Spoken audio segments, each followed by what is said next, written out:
ও জানো আকাশখন ধুনীয়া ও জানো তৰাৰে জিলিকা।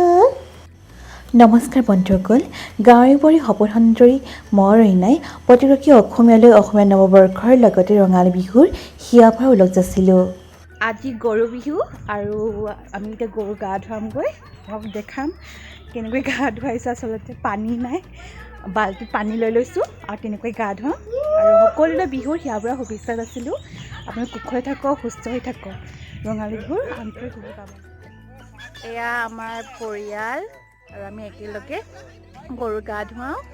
আজি দেৰি হৈছে তথাপিও গা ধুৱাওঁ। এতিয়া আৰম্ভ আৰম্ভ এইবোৰ কৰা আকৌ। অঁ মই আমাৰটো ল'লোঁ।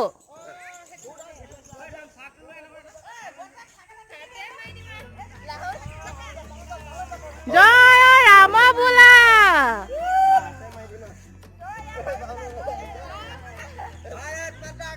জয়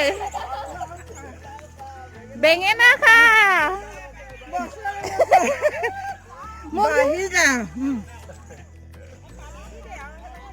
বেঙেনা খা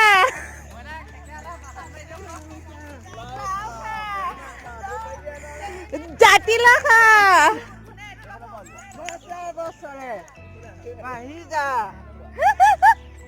পানী আছে না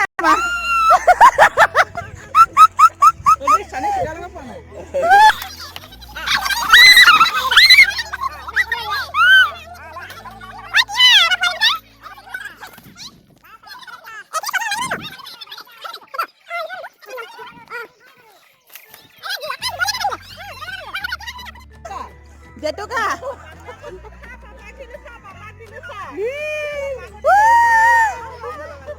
নাকান্দে নহয়। অ কান্দিছে, চোৱা কেনেকে কান্দিছে।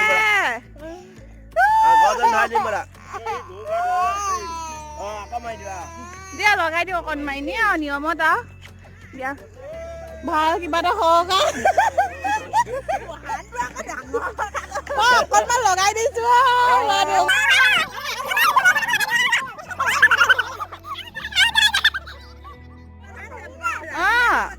বা বৰ ডাঙৰ হ'ল দেই, বছৰ বছৰ বাঢ়ি যা।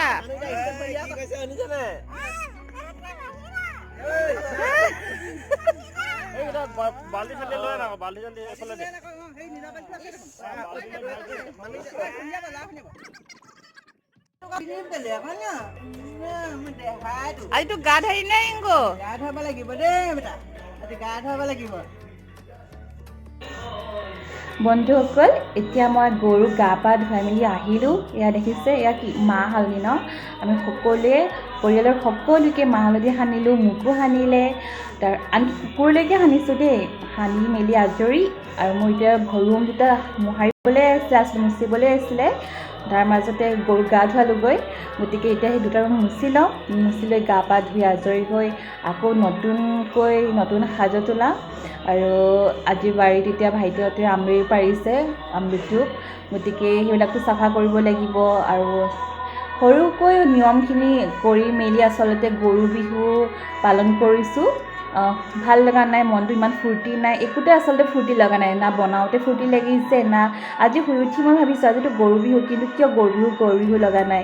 একো এটা ঢোলৰ শব্দ নাই, মানুহৰ কিৰিলি নাই, আচলতে একো ফূৰ্তিয়ে লগা নাই। তথাপিতো নিয়মখিনিতো কৰিবই লাগিব।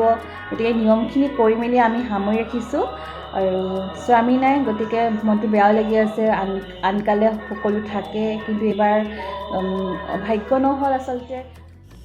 এয়া দেখিছে আমৰলিটো ভাইটিহঁতে পাৰিলে আৰু গৰু বিহুৰ দিনা আমৰলিটো খোৱাটো এক পৰম্পৰাৰ মাজত প্ৰচলিত হৈ আহিছে।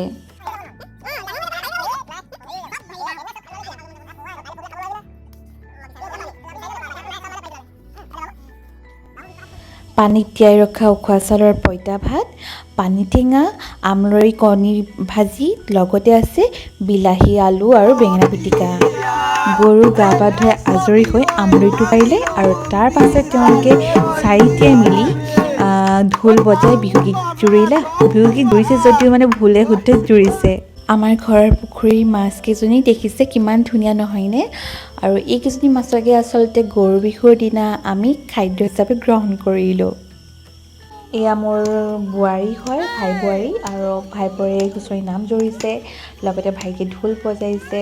আমি তালত তাল মিলাই গাবলৈ চেষ্টা কৰিছোঁ, যদি ভুলো হৈছে তাৰ মাজতে, তথাপি মা খৰি আমি সকলোৱে একেলগে ফূৰ্তি কৰিছোঁ সামান্যকৈ, কিয়নো ফূৰ্তি কৰিবলৈ আচলতে খুব ইচ্ছা আচলতে নাছিলেই, তথাপিও মনটোক অকণমান মুকলি কৰি ৰাখিবলৈ আমটো চেষ্টা কৰিছিলোঁ ভালে ৰাখিবলৈ। আৰু বহাগৰ বিহুটি সকলোৰে খুব প্ৰিয়, আৰু এই সময়কণ আচলতে গৰু বিহুৰ দিনা সন্ধিয়াৰ সময়ত হুঁচৰি আহে, গৰখীয়াসকল আহে, আমি গৰখীয়াসকলক সেৱা জনাওঁ। গতিকে তেনেধৰণৰ বৰ্তমান সময়খিনিত আচলতে তেনেধৰণৰ নহ'ল, গতিকে আমি ঘৰৰ মানুহখিনি আচলতে পৰম্পৰা ৰক্ষা কৰিছোঁ। এই চেগতে সমগ্ৰ অসমবাসীলৈ আমাৰ তৰফৰ পৰা ৰঙালী বিহুৰ হিয়া ভঁৰালক যাচিলোঁ। ঘৰত থাকক, সুৰক্ষিত হৈ থাকক। ধন্যবাদ। হেল্ল' বন্ধুসকল, আপোনালোকক এটা কথা ক'ব পাহৰিছিলে, মোৰ চেনেলটোক লাইক কৰিব, কমেণ্ট কৰিব, শ্বেয়াৰ কৰিব, ছাবস্ক্ৰাইব কৰিব আৰু কাষত থকা বেল আইকনটো ক্লিক কৰিব।